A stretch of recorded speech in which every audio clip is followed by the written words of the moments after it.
right, everybody, let's go ahead and get started. Dave, if you would put up the flag for us when you get a chance.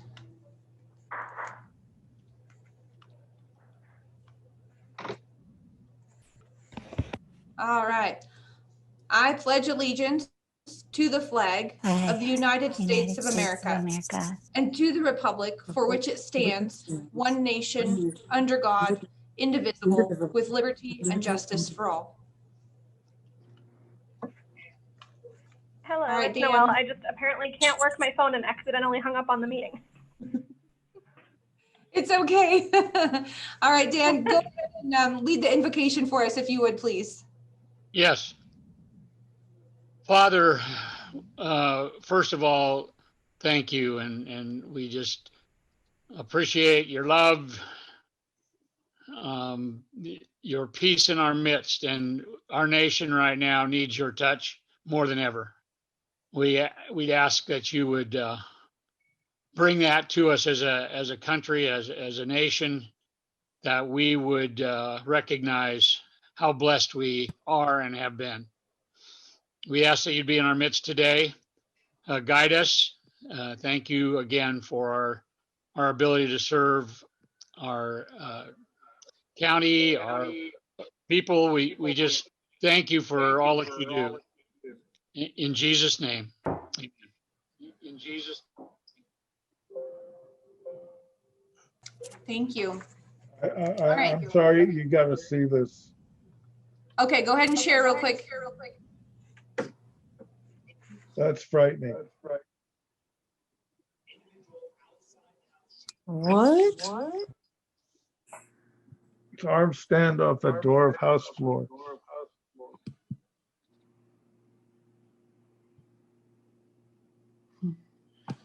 Yeah, history is being made as we speak. All right. Okay, so moving on. Our guests that we have today. Hi, Linda. I see you just signed in. Yeah, thank you. Hi, Roland. Hi. All right, so guest today, our speaker is going to be Diana Fischetti, Director of Development and Marketing for United Way of Central Oregon. She'll be joining the call here in the next couple of minutes. I don't see her yet, and I don't see, oh, here she comes, and I don't see any other guests today. So, announcements. I'm going to start off the announcements by saying happy birthday to Amber Wilson. It was her birthday yesterday.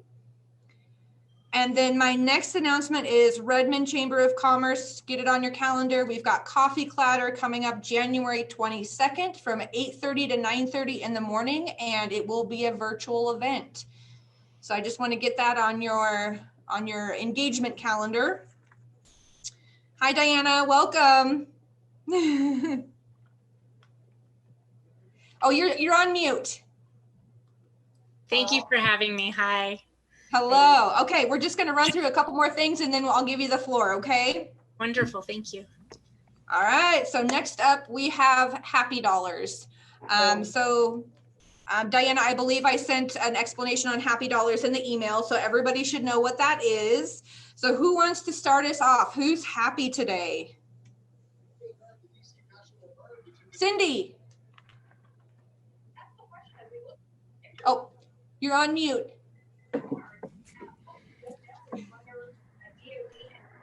And $2 worth of happy. So if you'd mark me down for $2 happy, just for the good of the order. Okay, sounds good. All right, who's next? Go next. Naomi. I would like to give $5 happy because I think I might have discovered my final day planner solution. And if you've ever heard of it, it's called the bullet journal method. I'd never heard of it. You can Google it. And it might be my solution to actually using a day planner for an entire year. Roland. Yeah, I give $4 happy because 4 of us had an interclub yesterday with Cascadia. So it's been a long time coming, but Dave Shirley, Earl Fisher, and Graham, and I joined their meeting. We'll talk more about that at the next board meeting. Okay, thank you very much for organizing that too. I appreciate it. I'll give happy dollars. John and I celebrated, since he's not saying anything. I was raising my hand. John and I celebrated our 19th wedding anniversary yesterday, so that was super fun. And another $1 for Diana. Diana and I have been able to work together, especially when the COVID came over, and United Way was so wonderful in all that they did for so many nonprofit organizations. So Diana, I'm so glad to see you on the call today.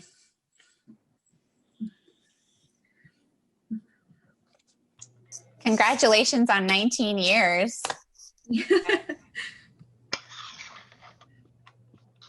Thank you. All right. Anybody else happy today? Hi, I'm Hannah. Hi, Hannah. I just wanted to say that I just went down to the location of the Seas pop-up store and did some last little tasks. You know how when you leave your campground, you want to leave it better than you found it. I scraped up some of the last of the red tape and I bisseled the rug in the sales area and closed it up, and I'm going to turn in the key today. So I'll give $5 happy dollars for that one. Okay. All right, I'll give $5 happy dollars. John, I see you. Okay. I'm just gonna go real quick. So you guys may have noticed I have braces. So this is a result of, I went to go see a new dentist, and he told me that my insomnia that I've been battling for years, my thyroid condition, a whole other list of medical issues are all because I have a restricted airway. And so they are in the process of opening up that airway. I just want to say I'm actually grateful that we get to wear masks throughout this process, because eventually I'm going to have some pretty big gaps going on before they get everything finalized. So I get to hide all of this. So I am grateful for that. All right, John, go for it. Okay, I'll throw in $20. The bulk of that going to our anniversary. $1 for 2020 getting over with. Looking forward to 2021. A sad $1. New Year's Day, my brother fell and broke his back. But he seems to be doing okay. He's just really struggling with some really bad back pain and spasms right now. He's about 5 years younger than me, so and a lot healthier. So he seems to be doing okay, but he's doing all right, but could be better. Could have been worse. And then just a $1 for, a sad $1 to see what's going on at the Capitol right now. So.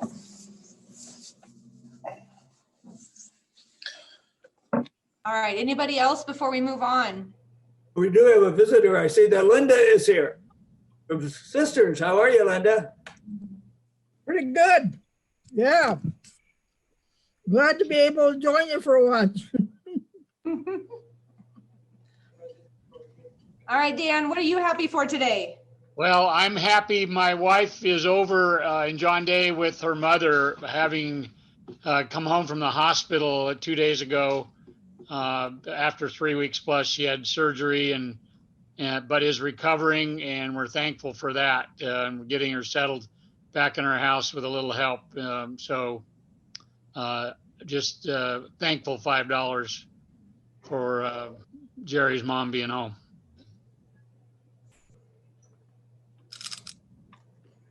Very good. Okay. All right. I have a really special joke today, and I hope I don't bungle it because it's hysterical.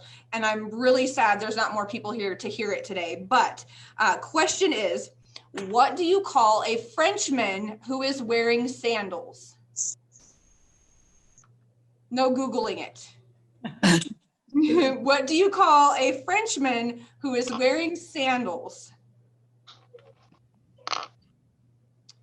All right, the answer is Felipe Fallope. Oh, cute. What did you All say? right, Diana, the floor is all yours. That was a good one.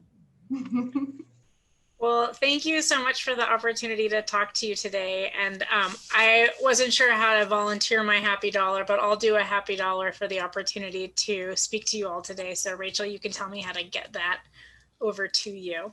I am going to share my screen. I have a little PowerPoint that I created, and I kind of spent a little time on the Redmond Kiwanis website and looked at your goals. So I tried my best to tailor what I'm going to speak about today to the goals that you've got listed there. So let me do this. Okay, are you able to see a PowerPoint? Yes. Okay, fabulous. So as Rachel said, I'm Diana, and I'm with United Way of Central Oregon, and there are United Ways throughout the country and the world. Each is its own local nonprofit organization with its own mission and vision and budget and board of directors. So each is tasked with addressing the most pressing issues in their specific community. So we've been in business in Central Oregon for 69 years now, fighting for the health, education, financial stability, and resilience of every person in our community. So let me see if I can get this to work here. There we go. 1 second. Okay, so I don't need to tell you that 2020 has been a very difficult year for many of us, and it's put a spotlight on a lot of the challenges that folks already faced in our community.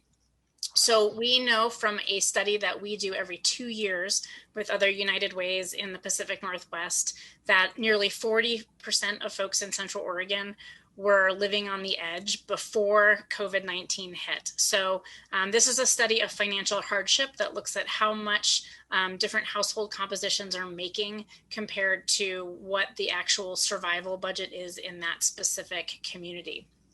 And so we found in our 2018 study that 10,500 households were living below the federal poverty level, but there were another 27,000 households that were living above the federal poverty level, but with less income than what it takes to survive in their specific community. So these are folks who are working sometimes more than one job, but they're still living paycheck to paycheck and making really tough decisions with their dollars between things like car repairs and healthcare and supplies for their kids. And many of us are in this group. So we also know that we do the point in time homeless count in Central Oregon, and we do this every year. It's conducted in January each year, and the 2021 one is just coming up shortly. And it basically looks at how many folks were experiencing homelessness on one specific night in January. So the point in time homeless count is conducted by the Homeless Leadership Coalition. Last year, we found that about 1,000 folks were counted as experiencing homelessness in our region. That was about 10% more than last year. And for a parent with a child, that was 48% higher than the prior year. And for the chronically homeless, the number was also higher, 79% for individuals and 23% for veterans. So we also know from warming shelter data, the warming shelters are operating now and they go through April, that the folks that visited those warming shelters, there's probably more like 2,000 folks that were experiencing homelessness last year before the pandemic hit. So since the pandemic and the wildfires, we know that the organizations that serve folks that are experiencing homelessness have reported about a tripling in the need for services since all of these crises have occurred. So that guesstimate, if you extrapolate, is probably more like 6,000 folks in Central Oregon experiencing homelessness now. And many of you know our economy is poised for reopening, but the crisis is certainly not over. And folks that are in these positions of being challenged now are going to continue to face challenges. So unemployment, housing instability, food insecurity, mental health challenges, childcare, domestic violence, and the list goes on. So that's why we, as a longstanding and nimble nonprofit in our region, quickly formed two different COVID-19 emergency funds. So the first one we established was called the COVID-19 Emergency Response Fund. So that fund was formed with some seed money from a corporate partner. And we basically were able to do 5 rounds of grant making to local nonprofit organizations that had to really shift quickly to meet emergency needs that were brought about by the pandemic. So we did 5 rounds of grant funding in 5 weeks to 29 different nonprofit organizations and awarded $135,000 right at the very beginning of the pandemic. And with that fund, 100% of the funds went directly to the agencies that we were serving. We also then created a second fund. This is our COVID-19 Recovery and Resilience Fund. So that fund is really looking at how nonprofit agencies have to change the way that they deliver services because of the restrictions that we're all facing now from the pandemic. So from that fund, so far we've done 1 round of grant making, and we've awarded $160,000 to 26 local and regional nonprofit programs. So you can see those folks listed here, and Michelle mentioned that we've been partnering. You can see Rimrock Trails Treatment Services listed here as well. So far, we've funded 44 COVID-19 partners with $295,000 in emergency relief. And this funding is really feeding people, keeping them in their homes, and protecting our communities most vulnerable. And in fact, 26% of folks in Central Oregon are served by one of these programs or services that you're looking at. So if it's not us, it's our friends and family and neighbors and the folks that we encounter every day. So with that, I'm going to show you a short little video that shows you kind of what some of our nonprofit partners have been doing with the funding that we have given them for COVID-19 relief.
well, now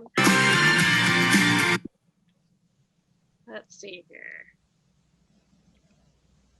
I'm having a slight technical difficulty, so I'm gonna stop sharing my screen for 1 second and see if I can't fix this. So give me just 1 second. Okay, here we go.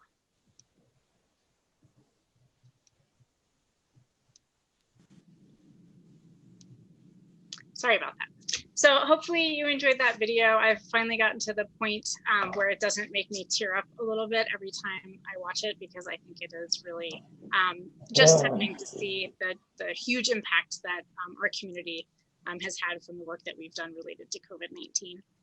A couple other things I wanted to touch on. We have a little behind the scenes work that we do that we don't always share in the broader community, but we were empowered by the city of Bend to help them to distribute $500,000 of the CARES Act funding that they applied for and were allocated.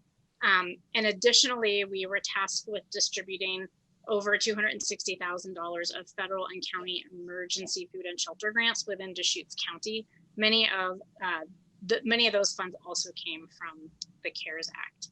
So that's kind of what we've been doing with COVID-19. In addition, I wanted to talk a little bit about our work specifically related to kids, because I know that's a huge focus for your group.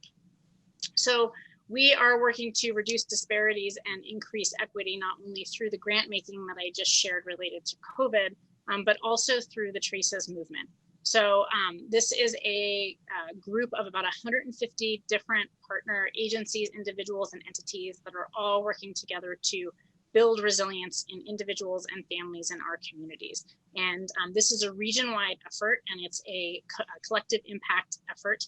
And so far, we've touched the lives of about 8,200 individuals in our community through this effort. So this is really looking at trauma and resilience. So we know from studies that have been going on since the 90s that about 64% of adults faced at least one traumatic experience as a child, and 10% of adults faced 10 or more. So this is many of us have faced some sort of a traumatic experience as a child. And when I'm talking about traumatic experiences, I'm talking about things that you see here on this slide. Things like physical abuse, emotional abuse, sexual abuse, physical or emotional neglect, having an incarcerated parent, having addiction or mental illness in the household, and the list goes on. So what happens for kids when they are chronically exposed to stressors like this is that it changes the way that their brain develops, because basically their fight or flight is stimulated over and over and over again. And it can result in behavioral issues and physical health issues and mental health issues as they become adults. And we've taken this on really as a root cause of so many of the challenges that are faced by many of the members of our community. And the idea is that if we can kind of start to look at these issues while kids are kids, perhaps they won't be challenges for community members when they become adults. So really, these words, adverse childhood experiences, childhood trauma, we can think of all of these things as basically PTSD in children. So here are some statistics that I compiled for you about adversity here in our region. So the first 3 bullets are from the Oregon Wellness Survey. The data is a little old, but it's still telling. And the last bullet is from the Oregon Department of Education. So you can see that there is significant adversity faced by children in our community historically and right now. And certainly we know that these numbers have gone significantly up since the pandemic. So it's also important to recognize that adverse community experiences or adverse community environments kind of are the container of many adverse childhood experiences. And so you can see a list of things here that would certainly kind of encase and contribute to the experience of toxic stress that a child might experience. And so we often refer to adverse childhood experiences and adverse community environments as the pair of ACEs. So we know that not every child and not every person is dealt the same hand. For kids, they don't have the ability to determine the circumstances that they are born into or raised in. And often kids will face a circumstance that could be a conduit to living their entire life on the edge. But that's not always the case. And facing adverse childhood experiences and adverse community environments does not always predict someone's future. And that's really what we're focused on, is resilience. So the science of resilience really tells us why not everybody who faces adverse circumstances has challenges in their life later on. So resilience is kind of like the long-term antidote against the effects of stress. And resilience helps people cope with stress and manage hardship and adapt when traumatic circumstances occur. And we tend to think of resilience in terms of 3 protective factors. So your individual skills and perspectives, your community and social networks that you can rely on, and then your ability to access external resources when challenging things occur. And like I said, we're focused on reducing how often trauma happens and the negative effects of trauma when it does happen, so it doesn't affect kids as intensely when they become adults. So resilience is not about bootstraps. It is about the relationships that kids have with the community around them and the adults in their lives. It is about the opportunities they have to be good at something and to have a strong cultural identity. It's about having role models and supportive relationships with caring adults, and having access to services, so neighborhoods, schools, and work environments that are cohesive and welcoming. So resilience is something that can be learned anytime in life, but kids are especially good at developing those skills. And so that's really what this Traces movement is about. And Harvard Center for the Developing Child says that the single most common factor for children who develop resilience is at least one stable and committed relationship with a supportive parent, caregiver, or other adult. And so a lot of our work in our grant making prior to COVID-19 was really focused on that specific thing, creating those circumstances so that kids can build resilience and thrive. So with that, I'll say one other quick update. All this work is throughout all of Central Oregon, and we recently changed our name from United Way of Deschutes County to United Way of Central Oregon. This is a change that reflects a service area we've been working in for quite some time, but sometimes these changes take a while, but we're very, very excited to kind of finally bring forth to the community that we are serving all of Central Oregon. I wanted to also just quickly put up a slide about some of the impact that some of our community impact partners and our COVID-19 partners make with the funding that we do that's really tied to that resilience building and emergency services. So I'll give you just a second to read this.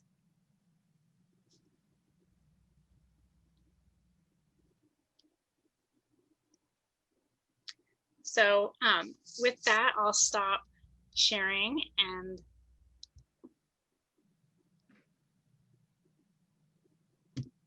say that, as I said, we fight for the health, education, financial stability, and resilience of every person in our community. And we're also really trying to drive the change that's building a resilient Central Oregon. And one of the things that I personally have been really inspired by since the pandemic is to see that as much need as there really is in our community, there's as many people who want to help.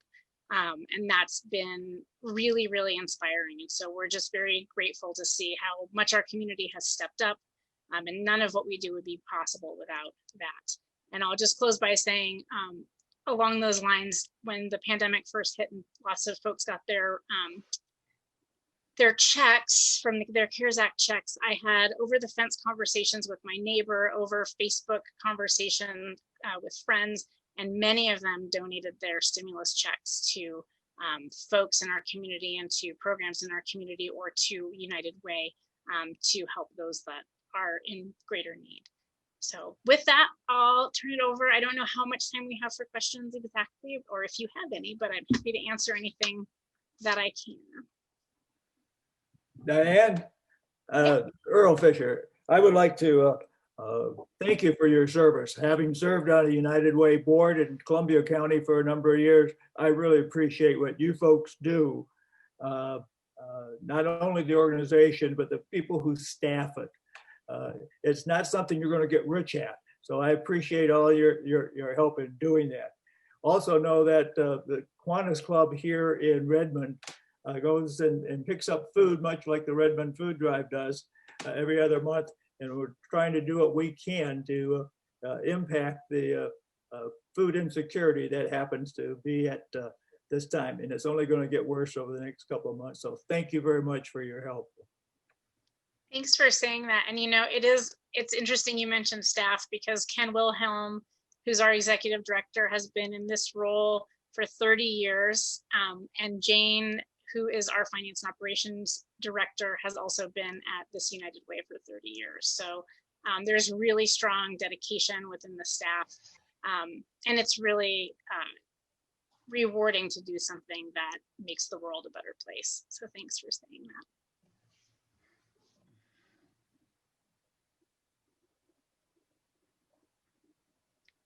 Any other questions? But thank you very much for being with us today, Diane. Appreciate that. Thank you. Well, I'll go ahead and sign off. Feel free to reach out to me through Rachel or just through our contact us on our website, which is unitedwaycentraloregon.org. And thank you for the time. I appreciate it. Thank you, Diana. Okay. All right, everybody. So I had a thought of the day all picked out, but considering what's happening in the world today. Yes, John, you're on mute. Before you end with your thought of the day, Dave, do we have a donate button on the website that we can put up front and center? I just sent everybody their happy dollar statements and told them they could pay through the website. And Nicole pointed out to me that there's not really, she doesn't see the site place to do that. And I apologize for that. No, there isn't. There's nothing there. Okay. Do you need me to send you a button for that? Sure, send me a button. I'll put it up. Okay. Everybody give me a few minutes and we'll have that up there. Okay. Sorry, Rachel. Oh, no, you're fine. Thank you. That's important. Yep. All right. So, like I said, I had a thought for the day all picked out, but considering what's happening in the world, I decided to find something a little bit different. And I found the secret of change is not to focus all of your energy on fighting the old, but on building the new. So I think that's going to be important for us this year. It's up to us to build the new and what we want that to look like in all of our lives, not just the country as a whole. So that's my thought for the day, and have a wonderful week. Thank you, everybody, for joining us. We'll see you next week. Take care. Bye.